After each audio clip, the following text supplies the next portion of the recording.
Hello.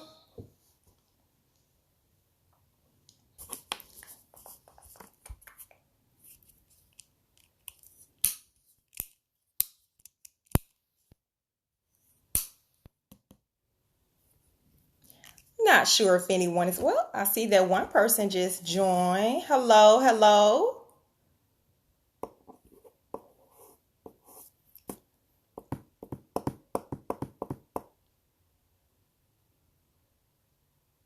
All right, so what I'm going to do is I am going to go ahead and I'm going to get started. For those of you who don't know me, my name is Keisha Way. I'm pretty sure that you've seen me around the internet, around Facebook or Instagram as Taught by Faith. And I have definitely been taught by faith. And most importantly, I've been taught by faith through this current journey that I am on. And the journey has led me to some amazing people. It's led me to an amazing strength in God as well. So what I want to do is I want to share that with you. So if you don't mind, if you are watching right now, I do want to ask that hello, Pam. I do want to ask that you share the broadcast because I know there is someone else that definitely needs to hear this story. And it's my personal testimony. So if you don't mind, just click that little share button so that we can get others on so that they can hear the story as well. And for those of you who are watching the replay, I do want to say thank you and welcome to the broadcast.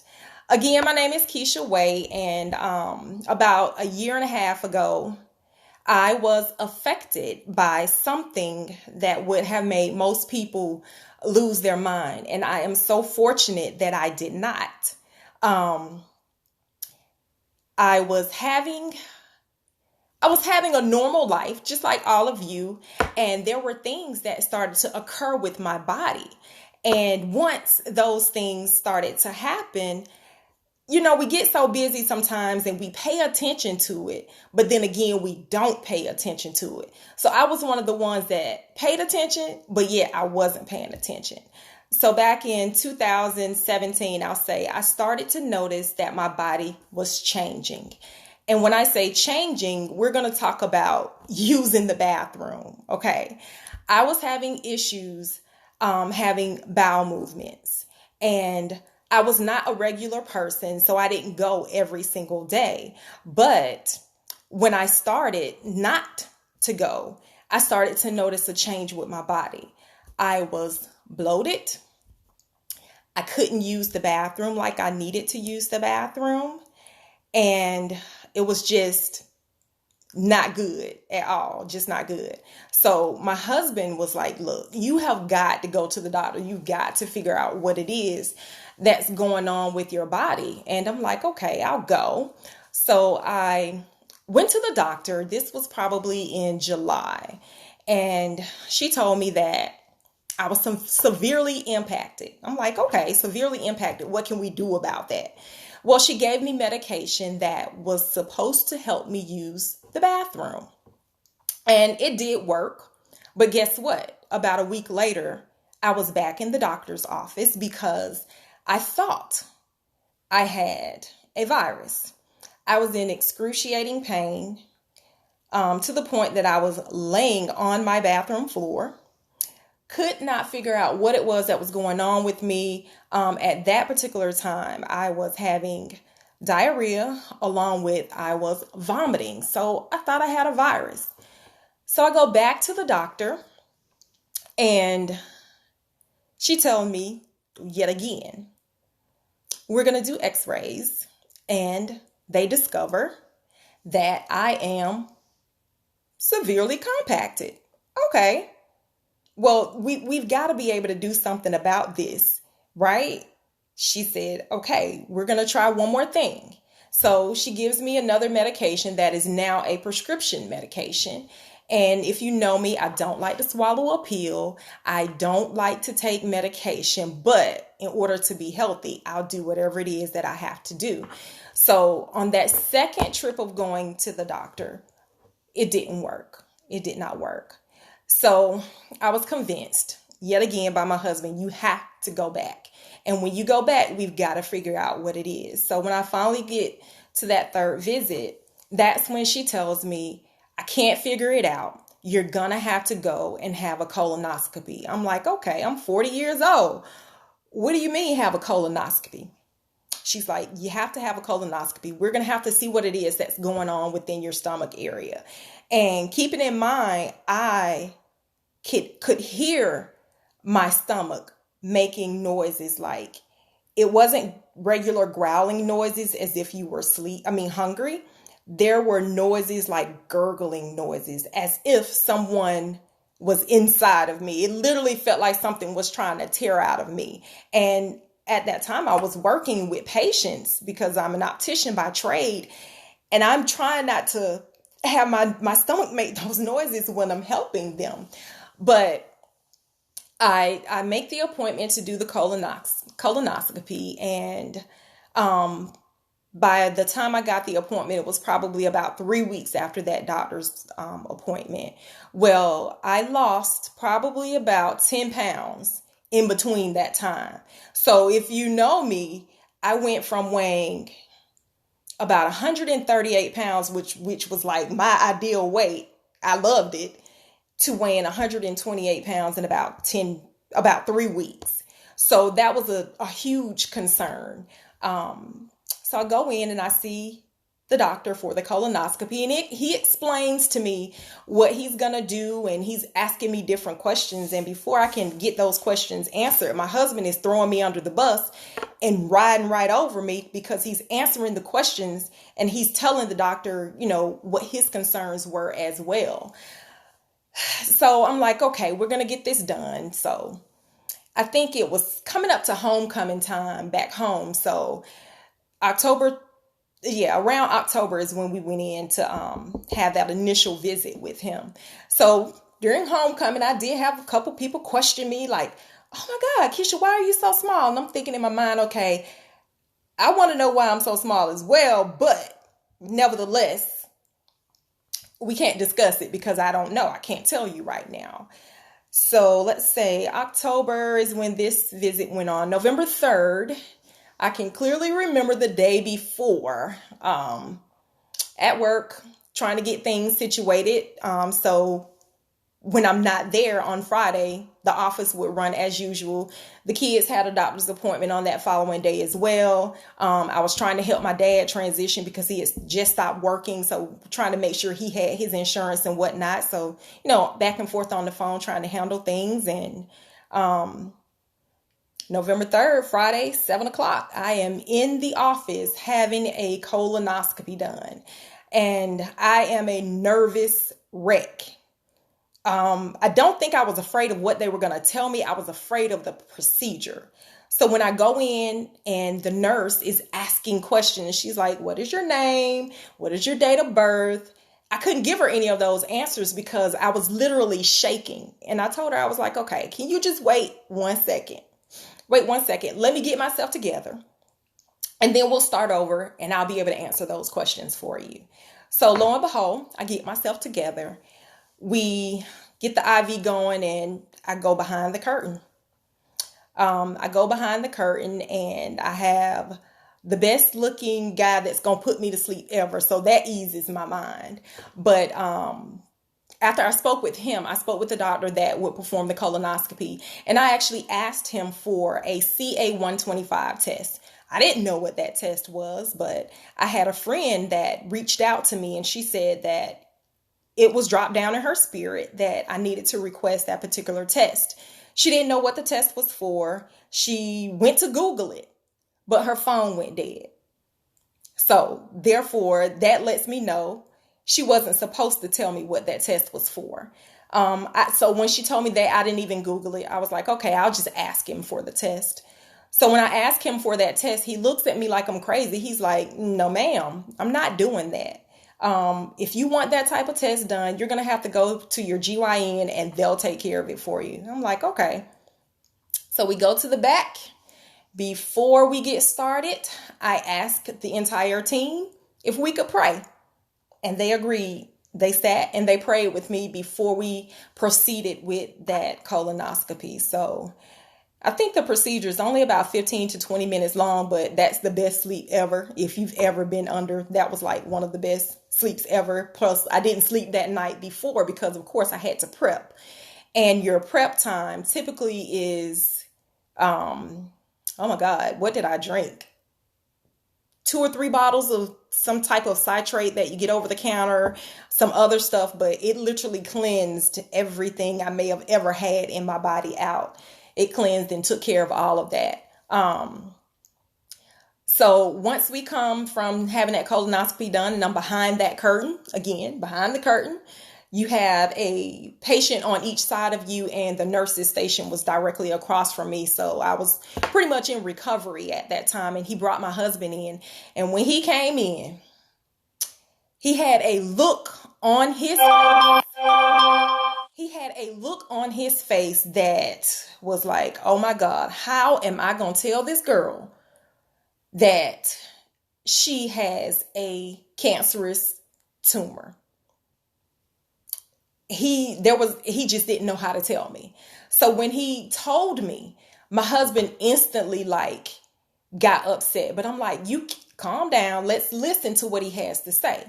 He told me that upon going in, he discovered that there was a tumor and that tumor was cancerous. Okay, it's cancerous. So what do we do from here was my next thought. And he said, you'll have surgery and we'll take the tumor out. So I'm looking at my husband like, well, why are you upset? He simply told us that the tumor has cancer. The tumor's going to be taken out and we'll be fine. That was my thought process. I didn't think anything past, he's taking it out and I'm going to be good. I'm covered. So my husband asked a few more questions and I'm like, look, I am hungry. So can we leave and go get me something to eat because I had to fast the day before? And he's looking at me like, oh my God, how can you think about food at a time like this? Well, I knew I was covered because God had already taken care of me. So there was no reason for me to stress about what the doctor had told me. Cancer, tumor, removing it through surgery. Let's go get something to eat. So he drops me off. Well, grab something to eat. He drops me off at the house because the kids had a doctor's appointment as well. And I didn't think to research anything. I just went to the insurance site just to make sure insurance would cover whatever needed to be covered with the surgery. So I'm like, okay, I'm good. So my cousin calls and she throws a joke. She's like, so what did he find up there? And I'm like, he found cancer. And she lost it. She said she was driving and she got turned around. She couldn't figure out where she was going, what she was supposed to be doing. And I was like, look, calm down. We're covered. We got this. Calm down. I think my dad had called right before we left the doctor's office. I hadn't made up in my mind how I would tell my parents yet or my brother. So it was like, let me wait for a second, get my thoughts together so that I can ensure that I'm extremely calm when I tell them, because telling my cousin, I kind of blurted it out to her because I felt like, okay, I need to get it out. So I blurted it out to her. So that I knew I couldn't do that with my parents because of the way she reacted. But in my mind, I am still covered. So there was no way I was going to allow someone else's reaction to outweigh what God had already told me. So moving on. Husband goes and he gets the kids and he takes care of the kids because they had a dental appointment, but he could barely function. He could not get it together at all, but he did what he had to do for that particular day. So I finally got around to telling my parents before the end of the day, and I assured them that I was good and I needed for them to be good as well. But of course, I know they were not. I didn't tell my brother until the following day because I knew they had a football game that night and they were traveling. So I decided to tell him on that Saturday morning. But yet again, I assured him everything would be fine. So Saturday, I had plans. So guess what? I went through with my plans and I was attending an event at the church. They were having a vision board party. That's my thing there. I like vision boards. So I go to the vision board party, have a good time. I come back to the house. My house is full. My in-laws are here and my cousin. And everybody's looking at Keisha. And I'm like, hey, how y'all doing? But everybody was looking at Keisha. But they were looking at me with sympathy. I did not want that. I did not want that. I wanted to be treated normal. I wanted to be normal because guess what? I was normal. What the doctor told me did not define me. I was already chosen for this when I said yes to God. So I'm not going to doubt in my mind that I wasn't covered and taken care of. So I was like, okay, I'm going to need y'all to shake it off, get it together. Let's act normal as we always do. So finally they get it together. That Monday I go to work. I'm functioning just as I should. My dad calls and he's like, hey, what are you doing? I'm like, I'm at work. He was like, at work? I was like, yeah, I came to work today. They didn't tell me that I couldn't work. There's nothing, we're good. We're working. We're doing what we need to do until the scheduler calls me and tells me exactly what it is that, I need to do to get ready for this surgery. So my surgery is scheduled for the following week. I get to meet with my surgeon and he was amazing. I loved him. He pre-scheduled my surgery without even meeting me. He gave me the best news ever when he said that, yes, you have been affected by this disease, but you are fortunate because it is on your ascending end of your colon versus your descending end. So by it being on my ascending end, therefore, I didn't have to worry about wearing a bag or anything like that. Because if it's on the descending end, that's closer to your rectum and that affects how you use the restroom. And that's when you would have to wear a bag. So I was so grateful that it was on the ascending end and that he would be able to go in and take care of that as needed. So like I said, he scheduled that surgery for November 13th. So I was in the hospital from November 13th until about the 15th. And he did reveal to me after he had taken care of that tumor from the colon that he looked at 32 of my lymph nodes and 7 of them were infected. Because mind you, he hadn't given me a stage of what the cancer was at that particular time. The only thing I knew is that there was a stage because of course it was there. But once he looked at those lymph nodes, he's like, okay, we're in between a 2 and a 3. And he felt my liver and he thought that there were lesions of some sort there. Well, he was like, okay, you're going to have to go see an oncologist. I'm like, okay, well, why do I need to see an oncologist?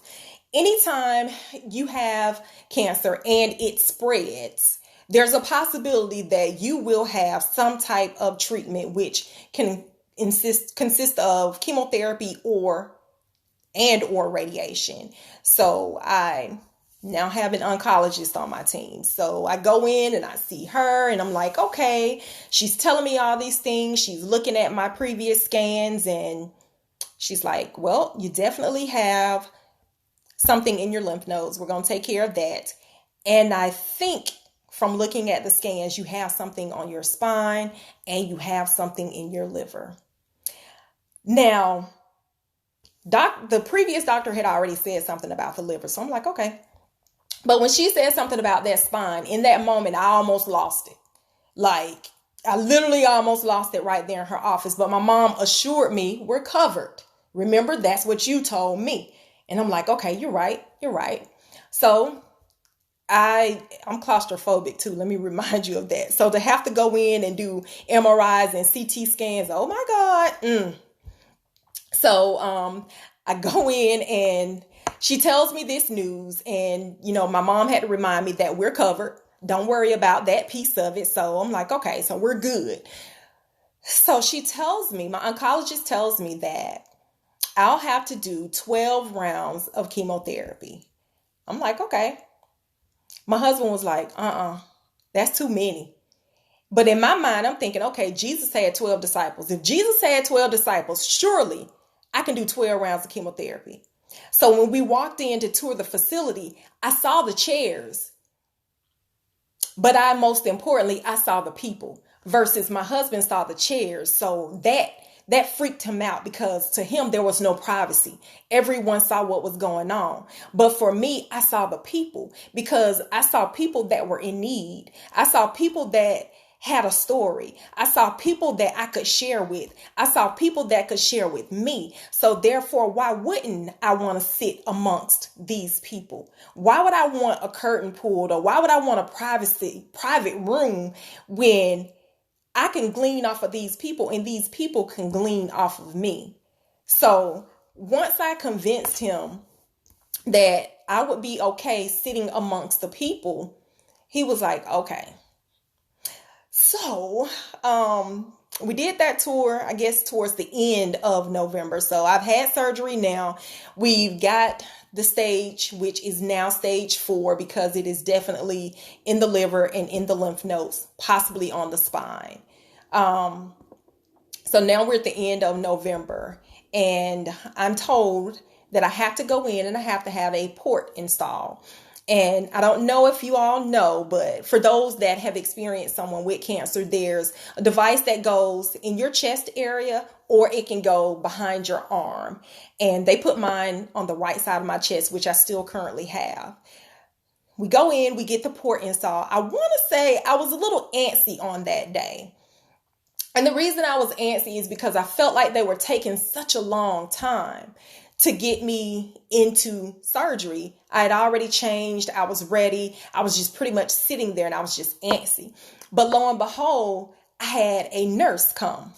We were the only 2 back there. The other people had already been pushed off to surgery, and she was pregnant.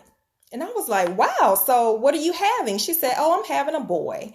And, we're doing small talk so she can get my mind together. And I said, okay, so when is your due date? Lo and behold, her due date is December 28th. Well, guess whose birthday is December 28th? Garrison Wade. Yes. So therefore, God has sent this nurse to remind me that I am going to be okay, because there was a nurse that had a full belly, pregnant, and she had a due date of December 28th. And I want to say her son's name was going to be Grayson. So that was nothing but God. Nothing but God. So we go in, get this port installed, and now I'm ready to have this chemotherapy, which was going to start on the following week. But before we got started with the chemotherapy, I did have to do a liver biopsy. Now, the liver biopsy, I was like, okay, so you're going to do what with the needle? And you're going to stick it where? And I'm not going to be asleep. I'm going to be twilight. Okay. Let's see how that works out. Well, by me just getting that port in, I was not able to raise my arm. Again, I had the best nurses in the whole wide world. I had 2 nurses that were in there with the doctor. I explained to them that I just got my port, could not raise my arm. They got a sheet, tied my arm to the bed in a gentle way, not in a messy way, but in a gentle way. And one nurse stood and held my arm up. And the other nurse, she literally stood on the other side of me and she rubbed my back and she hummed the entire time that doctor was sticking that extra long needle into my side to do the liver biopsy. And guess what? I made it through. Not that I didn't think that I was, but the fact that I was going to have that extra long needle stuck in me and be in twilight versus be in full sedation, I was a little nervous about that. But hey, we managed and we got through. And I want to say we started the chemotherapy on that Tuesday, which was December 19th. And I think I took everything from the house with me except for the kitchen sink. I took books, I took computer, I took food, I took a blanket. And I know they probably thought I was moving in once I showed up, but I was like, hey, let's go ahead and get this thing started. Let's see who went with me for that first day. On the first day, I want to say it was my husband, my cousin, and my mom went that day. And of course, they kind of rotated in and out, so everybody wouldn't be back there at the same time. And one of my favorite things to eat before surgery happened was Panera Bread. And when my husband brought it on that particular day, guess what? I could not eat it. It just, excuse me, it did not taste good at all. And I don't know if it was because of the medication, but that was one of the things that I could not eat after that. So my in-house chemo actually consisted of the first day, it was probably about 6 hours. Considering it was my first day, I had to go through all of the acknowledgement of everything that they were going to be doing. They would explain everything. So pretty much it was about 6 hours. So you go, you sit in a chair. They connect your port to the medication bags that will administer the medication. And the one thing that I had to do once I left there was I had to bring home a medication monitor. It was a little bag that had medicine in it, and it would pump medication into my body for about 46 hours. So that's 2 days after I received the in-house chemo. But the one thing I had to think about was I would rather bring this bag home for 2 days that has a pump that pumps medication into me versus wearing a bag that I would have to utilize until they would reverse something. So I'm very fortunate in that aspect of it. And that particular machine, I can't remember what it's called, but we kind of named that machine Mum-Mun because Mum-Mun would make a noise. Every time he pumped medication into me, he would say, ch-ch. Couldn't stand it. So I had to eat with this. I had to sleep with this. I had to use the bathroom with this. I had to take a shower with this. Well, I had to take baths during that time so that I could hang it so that the machine wouldn't actually, the machine wouldn't get wet because you could not get it wet. And I would go in after that second day and they would remove Mum-Mun from me and I would give the machine back. And then I would be good for 2 weeks because I would do the chemo every 2 weeks. But I can tell you that first night sleeping with the machine was a little scary because I slept directly on my back. And it was like I could literally taste the medication as it was going down because you got to remember your port is directly in the right chest where it's connected to a vein. So I could literally taste that medication. The chemo that I was on was 5-FU Folfox is what I want to say is what it's called. And it had this one ingredient in there, one medication called oxyplatin. Oxyplatin is a medication that affects your fingers. It affects your feet. It affects your mouth.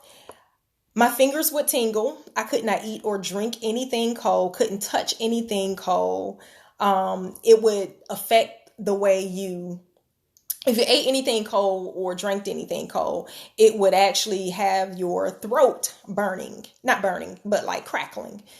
I did not receive anything like that for the throat because I would make sure that I would drink room temperature water. I did wear gloves in the house. If I had to get something out of the refrigerator, someone else would get it out for me. The gloves were always in my pocket because the door handles would be cold and sensitive to touch. I can remember one night I was eating a mango and the mango was so good. And I was like, oh my God, what's going on with my fingertips? Well, not thinking about that mango was a little cool and that mango was affecting my fingertips. One of the other things that affected my body were the color of my hands and my feet. They were extremely dark during that time. And like my fingernails, you can see they're starting to get the regular nail color back, but they were also affected as well. But I guess the main thing with what was going on with me is that when someone tells you that you're diagnosed with cancer, people instantly think a death sentence. And I think that was why I didn't share it with a lot of people. I only shared it with a few because I didn't want anyone speaking death over me because I didn't speak death over myself. I was speaking life into me on a daily basis. And there were others that knew what was going on that were also speaking life into me. Because for me, I was going to live to tell the story. I was going to be the one to be able to say, hey, look, This is what God did for me. So if he did it for me, I know that he can do it for you, because I'm a living, breathing, walking miracle because of what happened for me and to me. So I don't want anybody to ever think that if you hear of someone that has a disease or any type of illness, don't automatically think death. You speak life into that person. You be the light for them. And you should always be the light for them, because no matter what, they can shine if they allow themselves to. And that's exactly what I chose to do. I chose to shine. But I can tell you, I did have dark days. That first surgery went by with a breeze. I had minimal complications. I was able to get up, move around, walk, do exactly what I needed to do. But I will tell you, I had to have the second surgery. And by that second surgery, I'd already had 6 rounds of chemo. Good, no problems, no issues, no nothing. I would be tired and drained for 2 or 3 days, but then I would be back to my old self. But by the second half, when it was time for the second surgery, which was to remove the wedges from my liver where there were cancerous tumors, that second surgery took my mind to a whole nother level of thinking. I would not open the windows, not open the blinds. I'd kind of sit in a dark room and I would think, how in the world am I going to heal and continue treatment? Well, when my mind went to the left, my body went to the left, and it did something totally different than what it did the first time. I can tell you I had a collapsed lung. I had nosebleeds. There was a time where I was not able to receive treatment because of my white blood count cell was too low to get treatment at that particular time. And I think it was because of my mindset, because my mind was focused on a healing in the very beginning. But in that second phase, when that surgery took my body a little bit longer to heal, my mind didn't think of a healing. My mind was just off in la la land. And I had to refocus. I think I got a phone call one night. I want to say it was from Reverend Hawkins. And she was like, hey, she said, God told me to tell you it's okay to release. I was like, what? Is she looking at me or something? Because, yeah, I don't think I had ever released.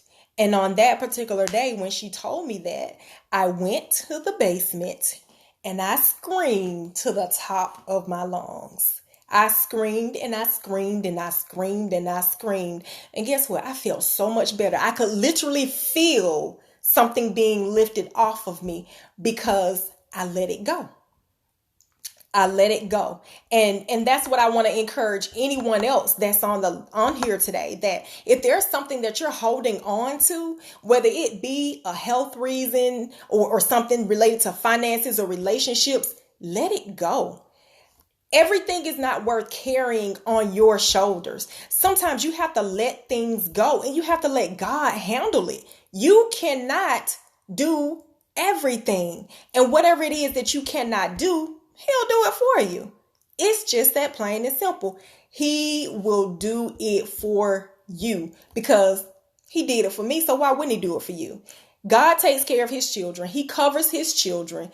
He is a father to the fatherless. He is a mother to the motherless. He is your everything. So treat Him that way, because I'm here to tell you, I was covered. I'm still covered, and you are covered as well. Don't get me wrong. I still have days where I cry, but my tears are tears of joy because I think of, oh my God, I went through that. Or I think of, oh my God, I get to be present and patient for my children. I get to listen to them. I get to hear them. I get to see them. Because when we're working a job, we are so focused on the job. We give, I don't know about you, but I was giving so much at work that when I got home, I would be empty. I would have to sit in my garage, get myself together for a good 10 minutes or so before I came into the house. It was like I was refueling so that I could complete my task, which was to take care of my family. But it's not like that now. My family comes first. Not to say they weren't first when I was on a job, but they definitely come first now, because when you go through something that I went through, you have a totally different set of eyes. Your eyes are like a spiritual set of eyes. You see things in the spiritual realm versus seeing things in this flesh. You see things and you think, okay, I can make this better.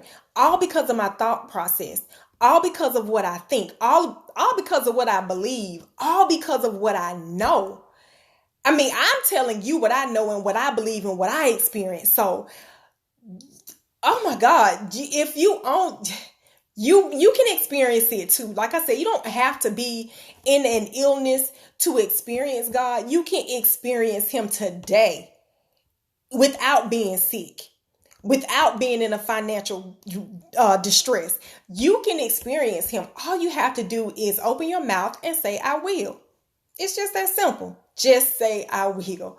But like I was saying, with that second surgery, I love my doctor, Dr. Mathel. He is fine. He is a very, very nice looking doctor. He's very young. He was very open. He's a researcher for Emory. So therefore, he knew the latest and the greatest. He assured me he always had a team of others with him whenever he came around to speak with me. He would always ask first, do you mind if they listen in, or do you mind if I'm like, yes, because everyone has to be a student at some point. No one is always the teacher. You have to be a student at some point. Learning is inevitable. You have to learn something. So I was open to these students coming and telling me what they knew and what they were working on, because think about it, their minds are fresh. They are intrigued with what it is that they've come to this hospital to study. So I would ask them, why did you choose to be a surgeon? Why did you choose this? Why did you choose that? So that would get me through what it was that I was going on with me. And since I said Emory, that just made me think about something. When I was at Emory, I had the liver surgery was in April, right during spring break, which was awesome because we didn't have to, try to make arrangements for the kids or whatnot. They could just stay home with a family member here at the house. But when I had the surgery at Emory, I think my mom came and stayed with me. There was one particular time I was in the room by myself, had not been alone the entire time. My husband was coming back. He had come home to check on the kids. My mom she stepped out to go get something to eat. So when she stepped out, I just kind of gazed out the window and I could literally see like glitter. It was sunny outside, but it was like glitter right outside my window. And I had this lady knock on the door and she said, "Hey, do you mind if I come in?" And I was like, "No, sure, come on in." So when she comes in, she tells me that she's the chaplain. She was not assigned to my room. But when she walked by, she felt such a strong connection that she had to come in and see the person that was on the other side. I was like, oh, come on in, sit down, have a seat, whatever it is you were sitting here to tell me. I'm open. I'm all open, all ears. I am listening. Needless to say, she shared some books and some different things with me about my own child. She was just very, very intriguing. Also, I just thought about the morning of that particular surgery, I'd prayed for peace and joy. Guess what? My nurse, when she came in, guess what her name was? Her name was Joy. You see, God sends reminders of his word. When I prayed for peace and joy, he sends in a nurse that is named Joy. I mean, you can't get no better than that. Every single time I had a situation going on, God always sent me a reminder of his word through a person, or it may just have been something that I may have seen on the wall as a reminder. I had so many of the nurses, before we got started with any procedure, they would say, "Oh my God, you're a baby. Tell me your story." And I'm like, oh, I do have a story. 40 years old, diagnosed with stage 4 colon cancer. Who hears of that? Before my diagnosis, I never really heard of colon cancer, because what do people focus on? People focus on breast cancer. They focus on childhood cancer. You don't always hear about colon cancer. Like, do you know the ribbon for colon cancer? The ribbon color is blue. Blue happens to be my favorite color. And March 1st is when colon cancer is recognized during the month of March, but March 1st is the day that Colorectal Cancer Alliance actually ask everyone to wear blue in honor of colon cancer. So I just want you to know that all cancer is not pink. There are so many different ribbons to this thing that is called cancer. Let's see, what else did I want to share with you guys? Surgery, after surgery, my support system. Some of them are on the live. I had a awesome support system outside of my family. I had people that would send me messages. I had people that would send me food. I had people that would offer to, keep the kids, come to the house and do different things for me. I had people that were sending me vitamins. I had people that were telling me about different teas, just all sorts of things. So don't ever think that when you go through something that you won't have a support system, because you'll have one there. And sometimes it's people that you didn't even know that had your back, or that were standing there waiting, not necessarily waiting for something to happen, but they were prepared just in case something did happen. And that's one of the things that I do think about a lot. I sent one of my friends a copy of this book that I wrote with some other ladies back in 2015, 2016. It's Threads of Triumph, Courageous Women Shine. And I had a special edition where we led off with my chapter. And that friend told me, she said, "Oh my God, you were already prepared before the storm came." And I was like, oh yeah. In 2015, when I went on my spiritual walk, that's when I heard God speak clearly, like as in Keisha Way. I literally heard God call my name. He was already preparing me for this test in order for me to have a testimony to share with others. So whatever it is that God wants me to do you think I'm going to say no? Do you think I'm going to deny it? No, I'm going to get up, act out of obedience, and do exactly what it is that he's asking me to do, because he chose me for this particular journey. I have no doubt in my mind. I know for a fact I was chosen for this particular journey. It may be unfortunate to some that I had to go through that certain test, but that test is very minimal compared to what God has for me. And if I had to do it for him, hey, I don't mind, because I am good with whatever God has for me. And I just want to ask you guys, are you good with whatever God has for you? Are you being obedient and listening to him? Whenever you hear him give you direction, are you actually going through and doing what he's asking you to do? There is a blessing on the other side of your obedience. And a lot of times we don't think about that. We think about, well, I could do it, but I don't really have the time. I don't really have the resources. Well, guess what? Whatever you don't have, or whatever you feel like you lack, you can find it in God. All you have to do is rely on his word. Everything we need, instructions are already laid out for us. There is no reason for us not to succeed. And I'm not talking success on a level where you're just trying to shine for others to see you. No, your shine should be where others can see you because of what you are doing for God. Because I don't do anything for me. I do nothing for me. I know that my story and my testimony is for others. Trust me, I know. Because there are some people right now that are going through something very similar to me. And if I had not gone through it, trust me, they would not have been able to get through it.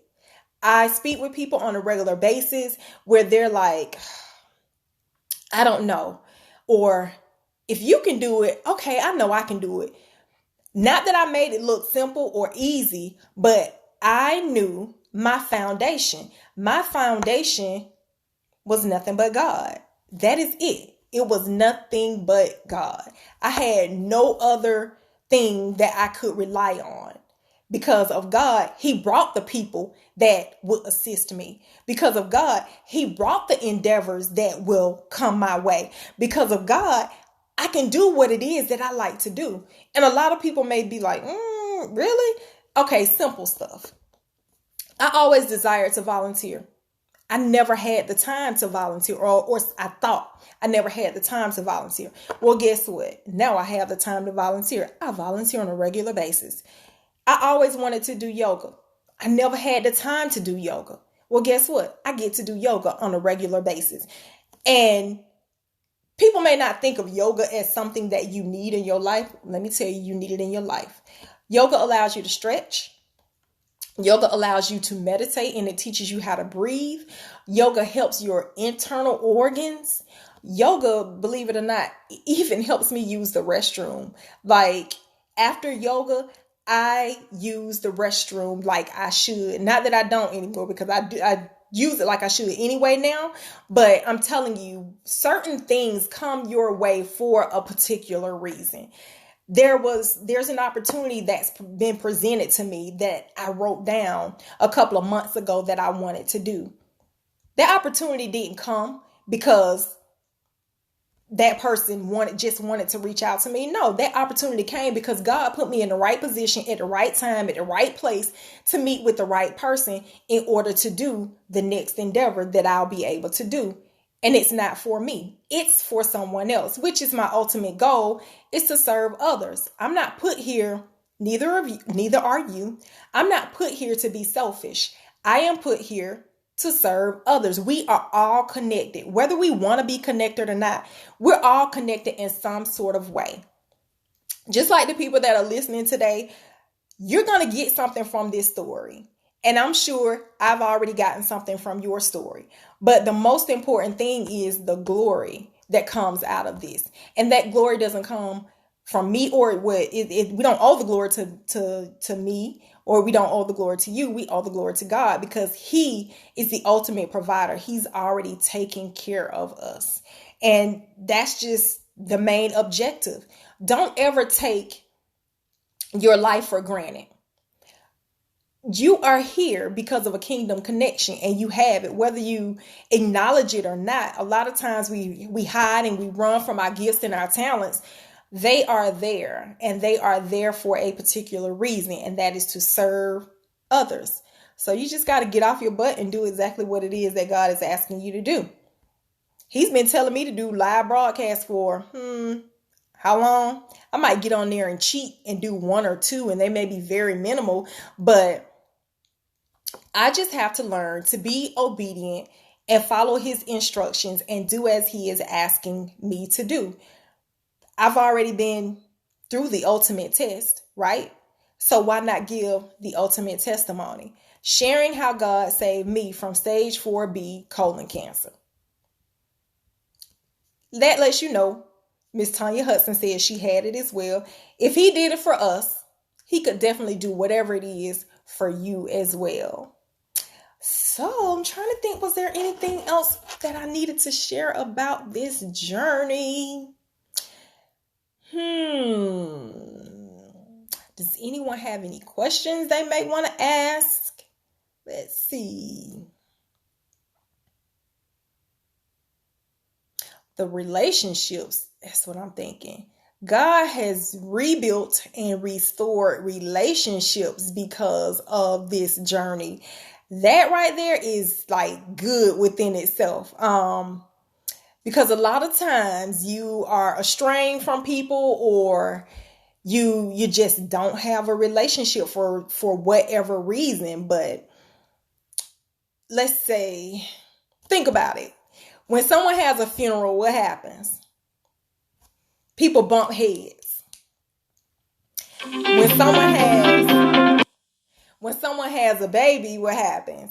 People come together. So it's like when someone gets sick, people tend to come together as well. So I think out of this, I was definitely able to rebuild, and restore some relationships, which was like one of the best things. One of the best things was doing that.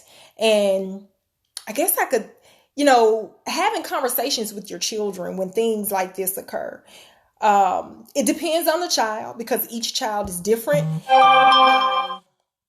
My girl, she is very attentive. She takes care of me no matter what. She knew when I was on chemo, she would, make sure she got things out of the refrigerator for me, make sure I wasn't drinking anything cold. She was just taking care of me at all times. She had a conversation with me. She was like, hey, can you watch this TV show with me? And I was like, okay. And I said, well, what is the show about? And she explained to me how the girl on the show was going through something very similar to me. And I said, how so? She said, well, she's sick and she has cancer and she's this and she's that. That was the moment that I shared with her what exactly it was that was going on with me, because other than that, I didn't know how to share, but she encouraged me to share through a simple television show. Now, my son, I could not share it with him. Anytime I tried to have a conversation, he didn't want to hear it. But he was that child that came and sat beside me after everyone had left. Late at night, he would just sit beside me and say nothing. And I really think that when he sat beside me, he was praying, because he's that child. He's not going to let you know. But he was sitting beside me praying. He would not leave my side late at night. If people were here during the day, he was like, oh my God, when are they leaving? Like, they'll be here for a little while. Why? He would never say, but he wanted that mommy son time. And we would definitely get it at night after everyone had left and the others went to bed. It would be just me and him. So I'm just thankful that I am here to experience those type things with them and to be able to share, to be attentive, to listen to them. Because like I said before, listening, it was hard to do when your mind was boggled with everything that you had already done at work, where you were assisting people and you're the manager. So therefore you're making the decisions and you're doing everything you need to do on your behalf. And it's overwhelming at times, but I'm just so grateful that I no longer have to be a part of that particular world. I can be fully existing in this world right here with my family and doing what it is that I need to do. So I'm just super duper excited. And I do want to show you rather, this right here was the book that I wrote, that my friend was talking about, where she realized that I was already prepared for this when, everything went on. So, it's 6 other women in here, 7 of us total. It's a really, really, really good book. And I'm not just saying that, but it's a really good book. It's women talking about the different life lessons that they had that, they conquered and they were able to come through triumphantly.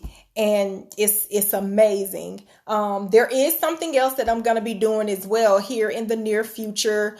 Actually, March 31st, I am going to be hosting an event here in Atlanta at Asia Rose Spa, and it's a colorectal cancer awareness event. And we're basically going to be giving out information about awareness, preventive care, and resources. And it's also going to be a sip and see for the spa as well. So if you're in the Atlanta area or you want to come to Atlanta, definitely click the link above and join us there. We're going to have an awesome time. It's from 3 to 7. It's from 3 to 7. Also, I also started a podcast. In the podcast, it is entitled Today Faith Taught Me. And if you've been following me for a while, last December, right after everything, 2017, that particular December, almost every day in the month of December, I would post what faith taught me for the day. That's what got me through before it was time to actually start my chemo. So I did start a podcast entitled Today Faith Taught Me. And it's just inspirational messages, just inspiring you and encouraging you along your way. Maybe 15 minutes max. So if you do podcasts, just download it. And it's on most digital media outlets like Spotify, Anchor, Google Podcasts.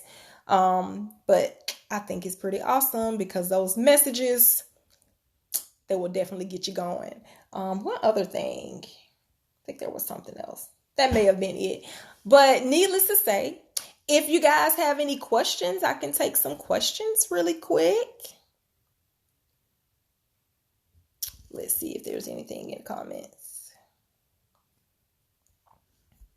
I see Kathy. Hey, Kathy. Who else is on here?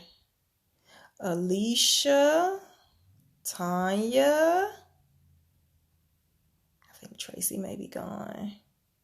I can't see the other people there.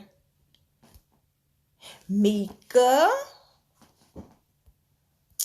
All right. So if you guys don't have any questions, I'm going to close with a quick prayer.